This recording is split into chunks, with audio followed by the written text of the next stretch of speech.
Okay, guys, back here to finish up the last of the material we need to go over before we start reviewing for the AP exam.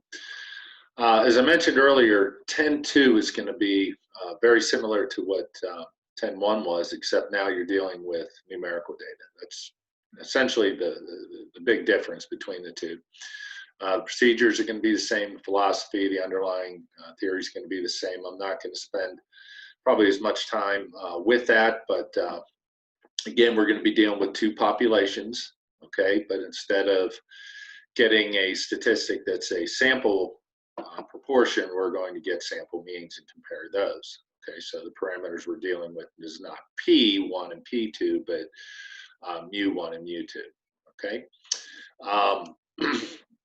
Again, the concept's the same, all right? If I have a statistic, X bar, and look at it as a random variable, and if I have know the mean of all those X bars, okay, from population 1 and population 2, then I can create another random variable, which would be X bar 1 minus X bar 2, okay, like we have here, sampling distribution. And we could get the new mean by taking the old one, okay, minus the old 2, subtract those two values like I do here and get 0.7. Again, just as we've been consistently doing, in order to get the new standard deviation, we first have to get the new variance. We get that by taking each of these standard deviations, squaring them, adding them together, then taking the square root, and we'll get the new standard deviation. Okay, where that applies for us over here again is with our conditions, okay? We again have to have independent random samples, okay, like we do here.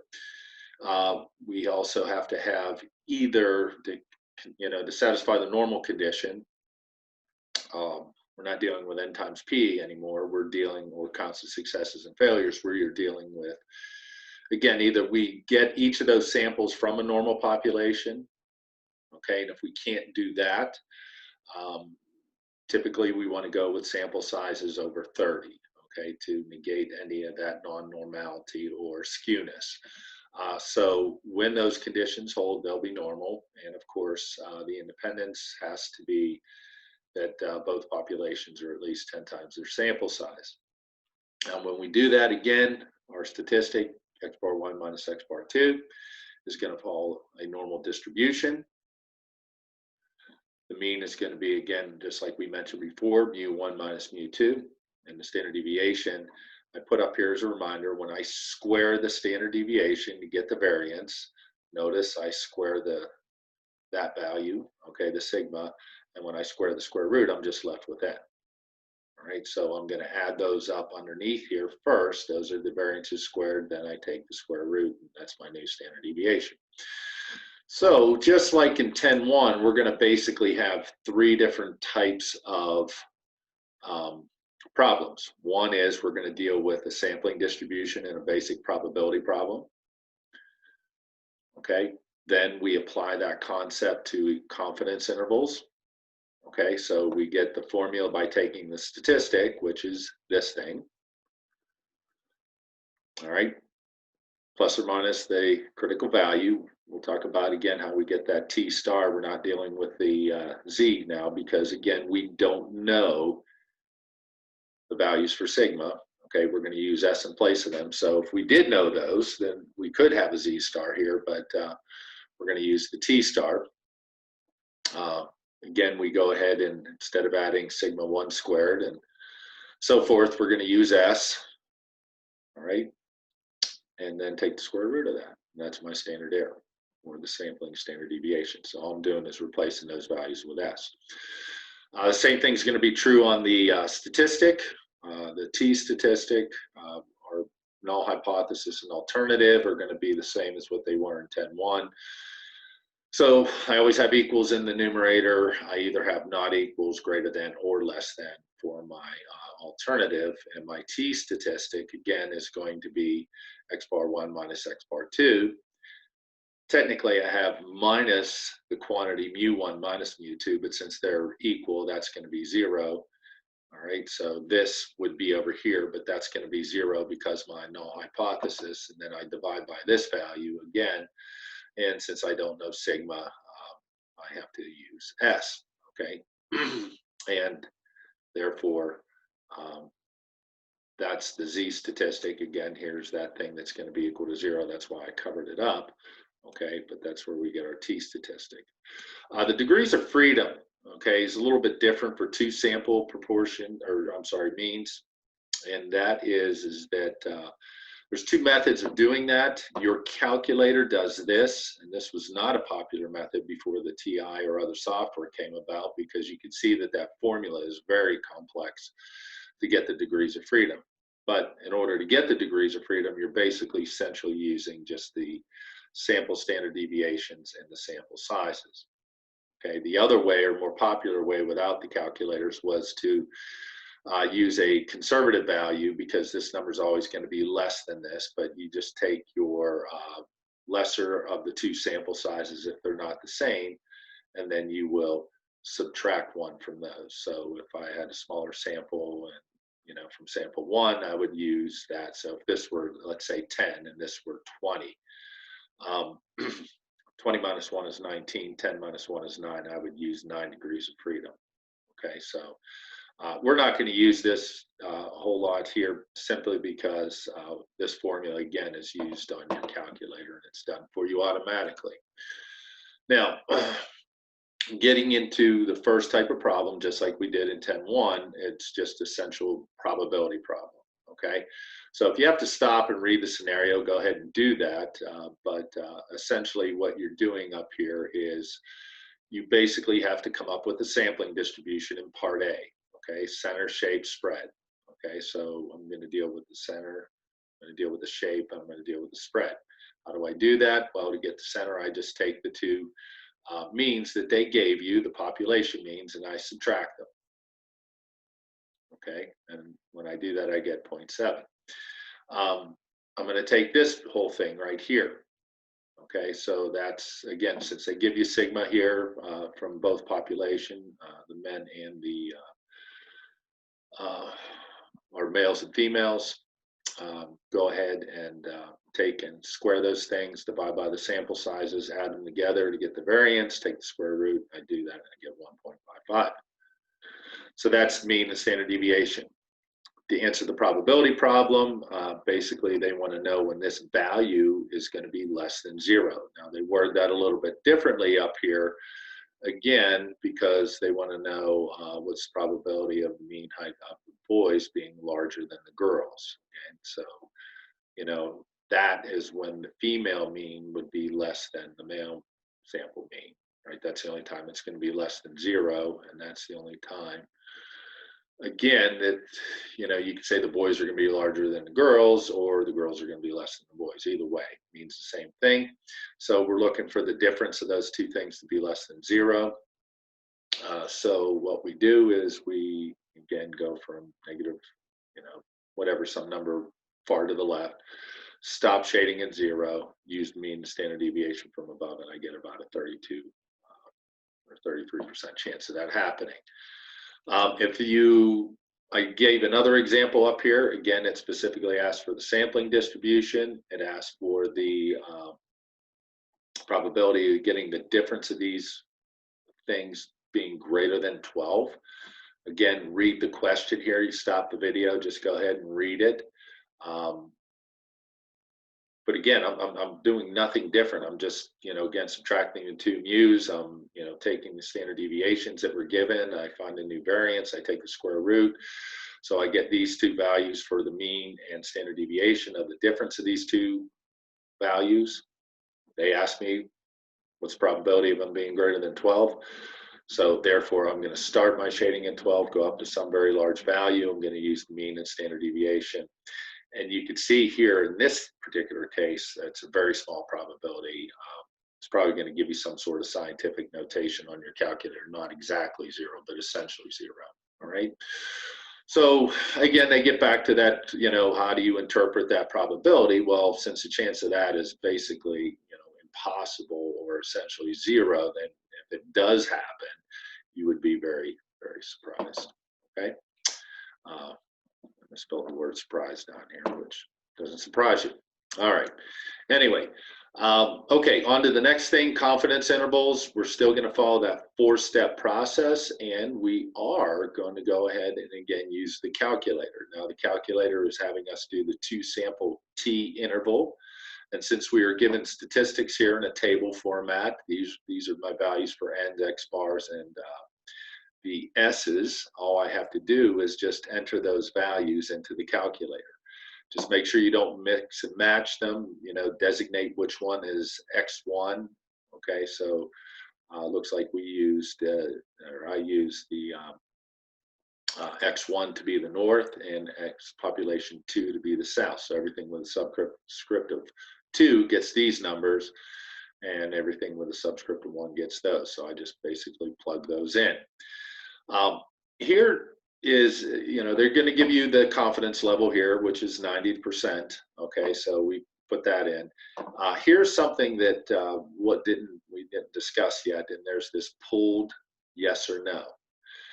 Typically, guys, the problems that are going to give you is you're going to always check no for that. Now, the reason being is that what they basically do for the statistic, they do a pooled statistic. And what we mean by pool is we're going to put everything from both data sets together into one. We can do this to estimate the standard deviation because if the standard deviations from both populations are the same, okay? Long ago, it really, you would actually run a test to see if that were true first, and if that was done, then these calculations were a lot easier to do with a pooled standard deviation and a pooled statistic. It's really not applicable anymore because it's very rare, again, that you get 2 populations that have the same standard deviation. Okay, so typically we're going to choose no for that. If they would mention in the problem anywhere, and I don't even think AP does give any problems like that anymore, and you would check yes. I know, again, I mentioned I was working with Dylan Stapleton, and he had a bunch of problem sets where they were assuming that the population standard deviations were the same. So you would check yes here. But if that's not the case, check no for pooled. I don't want to get too bogged down in that. Just always click no for that, or highlight no for that, and then go ahead and calculate. And notice it is going to give you your confidence interval as always. And remember, we're estimating a difference of mu1 minus mu2. So we're getting a negative interval here, which would indicate mu1 would be less than mu2, okay, by somewhere between 17 less to about 4 less, okay, or 18 less to about 4 less, as far as the average here, okay. And I guess we're looking at sizes of these trees, or the measurements of the diameter, okay. That diameter measurement they're doing here. Okay, so that's how you go ahead and get the confidence interval. Now, notice here again the degrees of freedom. They're just using where that number's coming from is that formula over here. I'll just click back real quick. That's from this formula. Your calculator does all that for you. Okay, so again, all you have to do is just write this up in our normal format. Again, write down what you are estimating in terms of the difference of the population means. Put that in words. Again, that's, something that means essentially what they're talking about up here. Go through the conditions. They told you that they had 2 independent simple random samples. Again, one selection of one sample wasn't influencing selections from the other. Both population size are well over 30, or I'm sorry, both sample sizes are well over, well, they're actually 30, excuse me, but both populations are well over 10 times the sample size. Okay, I write my interval down over here like I did, and again, I fill into that that template. We are 90% confident that and then whatever we wrote up here lies between the values, or lies in the interval up above. Okay, again, not necessary, but a little extra insight to what that interval means. Again, we're talking about the one in the north are going to be, that much less. Remember, we got negative values, so they're less than, and we're looking for the difference of the 2 means. We're estimating the difference of one mean and the other mean. Okay, all right, so there's a confidence interval. Now, I don't want to spend as much time on this one, but again, it's doing the same thing. So again, if you have to stop the video and read here, I suggest you do that. Again, to familiarize yourself here, but again, we're just estimating a difference between two populations means. I just put up here the lagniappe, that's that Louisiana term for, something a little extra, and that's just what this is down here. I was just kidding around in the past with that. So this is something that's a little extra, you don't have to pay for. Again, of how to interpret that. Notice again, we did get a difference, a value or an interval, I should say, that has negative numbers. Okay. But again, it's the same process. You're going to go ahead and put these values. They gave you the statistics in the table format. So you just punch those in, decide what population is 1, what population is 2. Looks to me like what we did here was we let July be population 1 and September be population 2. Okay. I'm not going to, like I said, go through this whole process, but again, know that you have to do it, parameter, conditions, interval, interpretation, when you go through the construct and interpret request. As far as a test of significance, again, now we are given the data, I guess, kind of, and they, mentioned that they gave these values up here. They gave you a normal quantile plot because now we have sample sizes that are going to be less than 30. Okay, so we have to go ahead and take a look and see if when we verify those conditions now that if the data come from a normal population. And again, the reasoning is if the data are normally distributed, then you can assume they come from a normal population. All right. But let's go through here real quickly. Again, they gave, I guess we use some data sets here.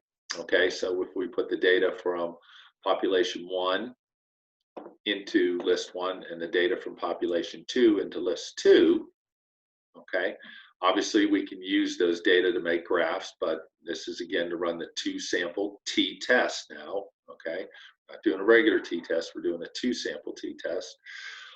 So we put those values in here. We choose the alternative. Here they're looking for the calcium group of group 1 to have a lower than that of the control group, which was group 2. Now don't get confused here, because the way this problem is worded, a negative response, okay, or an increase is going to appear as a negative response. So it's just how they're doing the measurement. Okay, and I don't like this problem, but sometimes you see it in AP, so I did include it in the examples that was in your textbook. But again, this means the blood pressure in population 1 is less than 2, even though we have a greater than here. And again, it's just the way the problem is worded. Okay, so now that gets a little confusing, but it's probably good for you to see one of these every now and then. Okay, so again, based on how the problem's worded, you go ahead and decide, which way to orient the alternative greater than, less than, or not equals. So there's really nothing to key in if you have the data in list 1 and list 2 like I do. Now, I guess I didn't list it here in the problem, but it would have been something that would have been in the book here or whatever. So just understand that we took those data and put them in here. And again, pooled, we're going to choose no, as always, because we're not assuming that the population standard deviations are the same.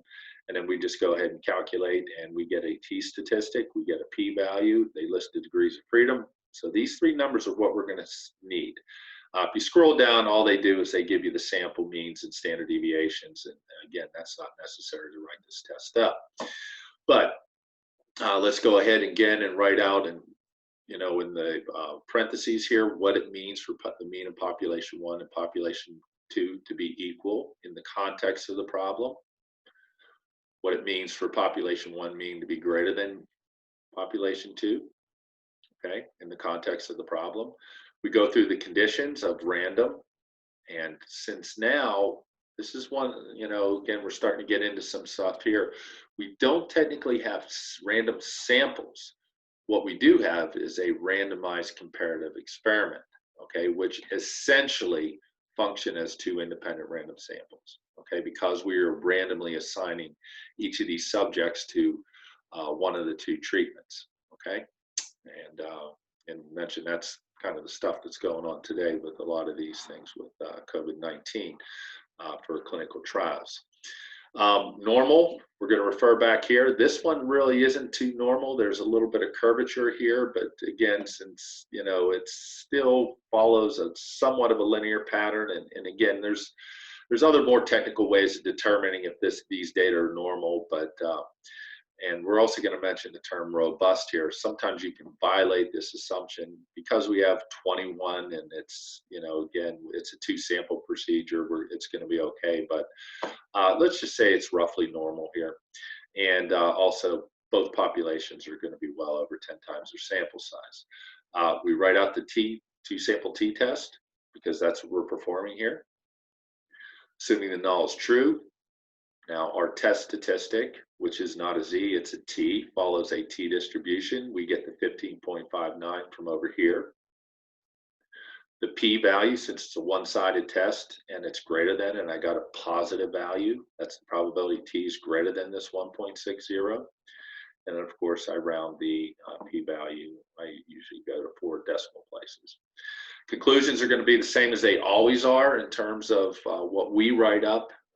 You know, again, since we were given an alpha here, we're going to follow the format when we are given an alpha.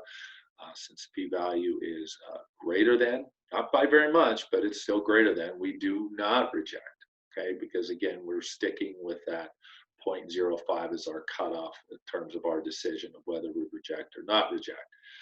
All right, so we are not going to reject the null hypothesis, and there is not significant evidence at that level. It's pretty darn close, but still not enough, again, to support our alternative, which I did write down here. All right, so I know this is kind of getting a little bit long, but I wanted to, you know, give a fairly decent explanation for one of these things, and of course, start and stop this video or replay it as you know, feel necessary. This one here, I'm going to go a little bit quicker. Notice we have 2 very small data sets. All right, we have, you know, if you read this scenario here, these things measure breaking strength of a polyester. So again, stop the video and read it.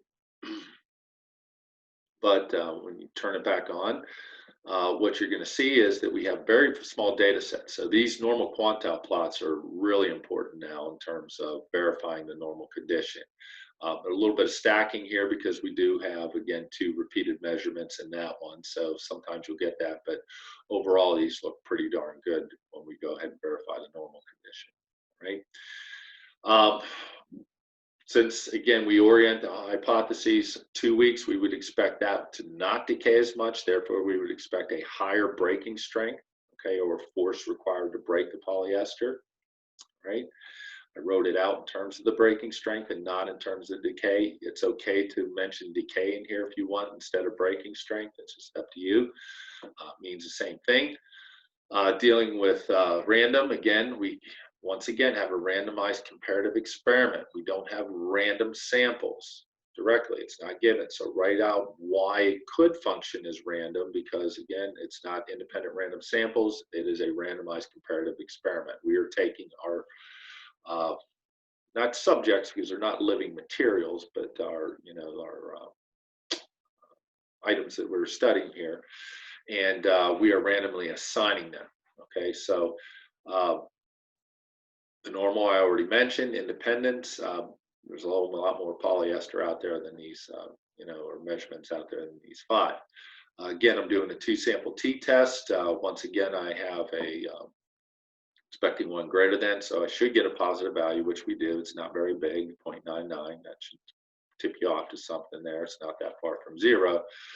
So notice from the calculator, again, we have a fairly large, relatively speaking, p-value. And of course, the degrees of freedom, again, I need it over here. So these 3 numbers that I get over here, and I just rounded the t statistic to 0.99. There we go.